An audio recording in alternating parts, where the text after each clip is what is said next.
In the winter of 1862, a respected London surgeon named Dr. W watched in horror as his healthy, vibrant wife began to waste away. It started with a persistent sore throat, dismissed at first as a seasonal illness. Within weeks, her eyes turned a bloodshot, inflamed red, and her skin grew unnaturally pale. Then came the crushing headaches, the constant nausea, and a bizarre, unexplainable fatigue that pinned her to the bed day after day. Dr. W consulted the finest minds in medicine. They blamed the London smog. They blamed bad water. They blamed hysteria. Every treatment was attempted, from bleeding to tonics, yet nothing worked. The household fell into despair as her condition worsened. But despite every effort, exactly 6 months after her symptoms began, she breathed her last in unbearable silence. What Dr. W didn't know was that his wife hadn't been killed by a disease. She had been systematically poisoned over time. And the killer was still in the room, hiding in plain sight, plastered directly onto the walls, silently seeping into every breath she took. To understand how a home could become a death trap, we have to understand the Victorian obsession with a single color: green. For centuries, green was a nightmare for artists and decorators. It faded quickly, turned a muddy brown, or required expensive, tedious varnishing, making it a luxury few could master. But in 1775, a Swedish chemist named Carl Wilhelm Scheele changed everything. By mixing sodium carbonate, copper sulfate, and arsenious oxide, Scheele accidentally cooked up a pigment so brilliantly vibrant, so fiercely luminous, it took the world by storm. It was named Scheele's Green. Suddenly, everyone wanted it. Wealthy elites and the emerging middle class flooded their homes with this magical new hue. It was used in clothing, artificial flowers, children's toys, and even colored contextually into candy. But its absolute kingdom was wallpaper.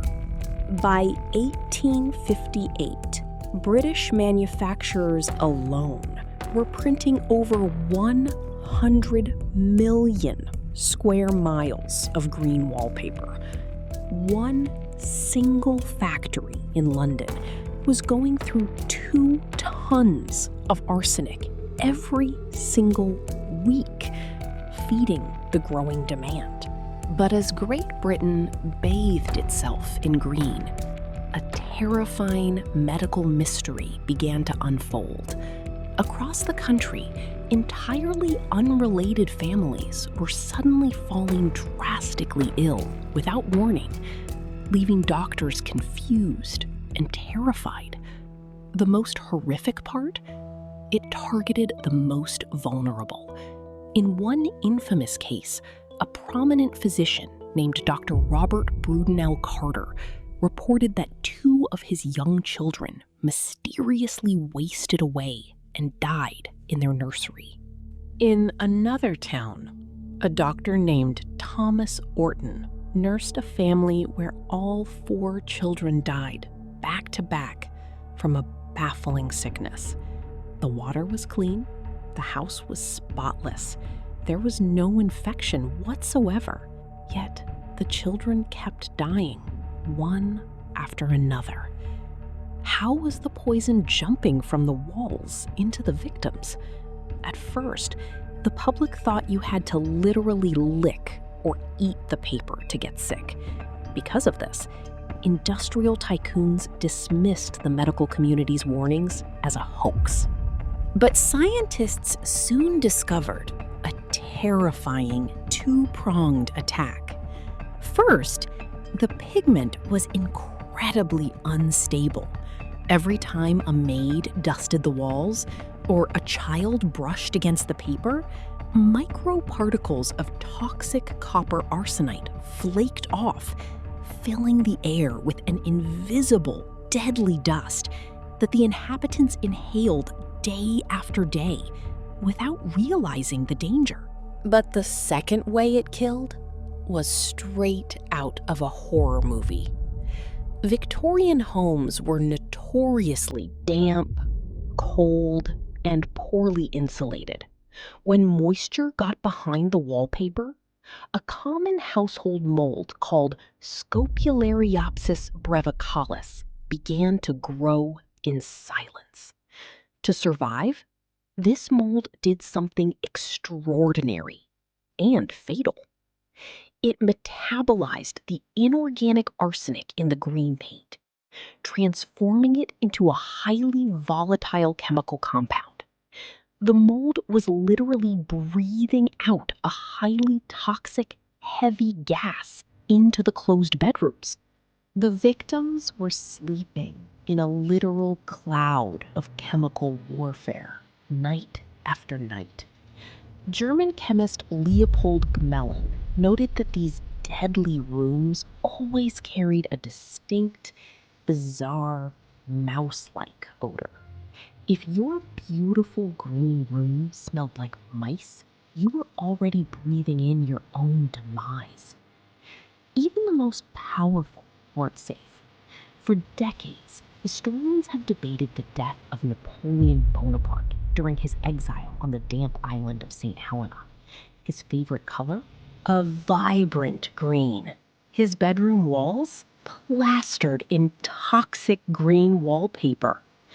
When modern scientists tested locks of Napoleon's hair, they found hair-raising, lethally high levels of arsenic. Despite the mounting bodies, wallpaper manufacturers fought back savagely to protect their profits. Even the famous textile designer William Morris openly mocked the doctors, calling the arsenic scare a witch fever. But the public had seen enough. In 1861, a 19-year-old girl named Matilda Shore, whose job was to dust artificial green leaves with the dye, died an agonizing public death. Her autopsy revealed her organs were destroyed, and her eyes and fingernails had literally turned green. The public revolted. They stopped buying the color entirely, forcing manufacturers to advertise arsenic-free products. By the late 1880s, the deadly green craze was finally over. Today, those beautiful, lethal wallpapers are locked away in climate-controlled museum vaults, handled only by experts wearing heavy protective gear. It serves as a haunting reminder from history. Sometimes the things we bring home to make our lives beautiful are the very things designed to end them, without us ever realizing it until it's already far too late.